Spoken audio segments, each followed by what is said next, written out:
৩২,০০০ শিক্ষক নিয়োগ মামলায় আজ আদালতে ঝড়।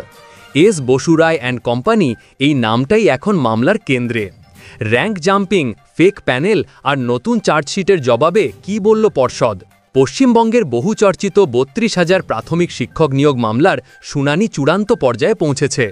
আজকে শুনানিতে রাজ্যের পক্ষে অ্যাডভোকেট জেনারেল এজি কিশোর দত্ত একাধিক গুরুত্বপূর্ণ বিষয়ে পর্ষদের অবস্থান স্পষ্ট করেন। বিচারপতি মূলত দুটি প্রধান বিষয়ের ওপর আলোকপাত করার নির্দেশ দেন: নিয়োগ প্রক্রিয়ায় এস বসুরায় অ্যান্ড কোম্পানির ভূমিকা এবং বিকাশ রঞ্জন ভট্টাচার্যের জমা দেওয়া চার্জশিটের জবাব। এস বসুরায় অ্যান্ড কোম্পানির ভূমিকা কী ছিল? অ্যাডভোকেট জেনারেল আদালতে জানান যে ৪ অক্টোবর ২০১৬ সালের একটি বোর্ড রেজলিউশনের মাধ্যমে এস বসুরায় অ্যান্ড কোম্পানিকে কিছু প্রশাসনিক দায়িত্ব দেওয়া হয়েছিল। এই প্রক্রিয়াটি অত্যন্ত গোপনীয় ছিল এবং এর মধ্যে প্রায় ১,২৫,০০০ প্রার্থীর আবেদনপত্র বাছাই, জেলাভিত্তিক তালিকা প্রস্তুত করা এবং ইন্টারভিউয়ের জন্য তালিকা ও অ্যাটেন্ডেন্স শিট তৈরির মতো কাজ অন্তর্ভুক্ত ছিল। এজি জোর দিয়ে বলেন যে এই কোম্পানিকে প্রার্থীদের মূল্যায়ন বা অ্যাসেসমেন্টের কোনো দায়িত্ব দেওয়া হয়নি। তাদের কাজ ছিল সম্পূর্ণ প্রশাসনিক এবং সহায়তামূলক। সিবিআই চার্জশিট এবং স্কুটিনির দায়িত্ব। সিবিআই চার্জশিটের জবাবে এজি জানান এস বসুরায় অ্যান্ড কোম্পানিকে শুধুমাত্র প্রিন্টিং এবং ফরম্যাট তৈরির জন্য টেন্ডার দেওয়া হয়েছিল।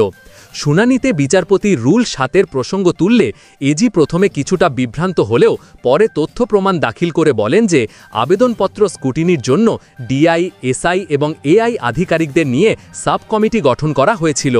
এস বসুরায় অ্যান্ড কোম্পানির ওপর এই দায়িত্ব ছিল না। এই তথ্যের ভিত্তিতে বিচারপতি এই সিদ্ধান্তে উপনীত হন যে সংস্থাটি শুধুমাত্র প্রস্তুতির কাজ করেছিল, মূল্যায়নের নয়। এজি বালুরঘাটের উদাহরণ দিয়ে ব্যাখ্যা করেন যে ইন্টারভিউ প্রক্রিয়া সাব কমিটিগুলি পরিচালনা করত। এর জন্য স্থানীয় স্কুল কর্তৃপক্ষ, পুলিশ এবং ডিএম বা ডিআইকে নোটিশ দেওয়া হয়েছিল, যা প্রমাণ করে যে মূল্যায়নের সঙ্গে এস বসুরায় অ্যান্ড কোম্পানি যুক্ত ছিল না। বিকাশ রঞ্জন ভট্টাচার্যের তথ্যের পাল্টা জবাব। বিকাশ রঞ্জন ভট্টাচার্যের দাখিল করা বিভিন্ন তথ্যকে ভুল সাবমিশন বলে আখ্যা দেন এজি। তিনি কয়েকটি উদাহরণ তুলে ধরেন। প্যারা ১০, যে ৪ জন প্রার্থীর নাম উল্লেখ করা হয়েছে তারা প্রশিক্ষিত এবং ২০১৮ সালের আদালতের নির্দেশেই চাকরি পেয়েছিলেন। প্যারা ১১, কিছু প্রার্থী যাদের বোর্ড টার্মিনেট করেছিল তারাও পরবর্তীকালে আদালতের নির্দেশে চাকরি ফিরে পান। অন্যান্য প্রার্থী। এজি আরও জানান ৯৪ জন প্রার্থী যারা অন্য রাজ্য থেকে বা টেট পাস না এবং ৮৪ জন প্রার্থীর প্যারা ১৭ অধিকাংশই আদালতের নির্দেশেই চাকরিতে বহাল আছেন। র্যাঙ্ক জাম্পিং এবং প্যানেল বিতর্ক। র্যাঙ্ক জাম্পিংয়ের প্রসঙ্গে আইনজীবী জানান যে এটি মূলত জেলা কোড নম্বরের কারণে ঘটেছে, যেমন পুরুলিয়ার কোড ১৭। সাবির আহমেদ নামে এক প্রার্থী বেশি শূন্য পদের জন্য অন্য জেলায় আলিপুরদুয়ার আবেদন করেন। তাদের টেট রোল নম্বর ১ হওয়ায় এটিকে র্যাঙ্ক জাম্পিং বলে মনে হলেও এটি আসলে ভিন্ন জেলার ভিন্ন কাট অফের ফল।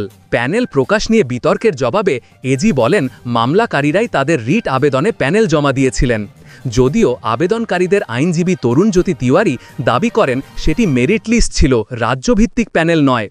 এজি পাল্টা দাবি করেন যে বোর্ড ডিপিএসসির মাধ্যমে প্যানেল প্রকাশ করে তা দেওয়ালে টাঙিয়ে দিয়েছিল। শুনানির শেষে মাননীয় বিচারপতি ঋতব্রত কুমার মিত্র এবং তরুণজ্যোতি তিওয়ারির ৫,০০০+ প্রার্থীর জন্য চাকরির আবেদন মামলাটিতে এক নতুন মাত্রা যোগ করেছে। মামলার পরবর্তী শুনানির দিকেই এখন সকলের নজর। এই মামলার পরবর্তী শুনানিতে কি চমক অপেক্ষা করছে সেই আপডেট সবার আগে পেতে চ্যানেলটা সাবস্ক্রাইব করে রাখুন, কারণ সত্যিটা এখানেই প্রকাশ পাবে।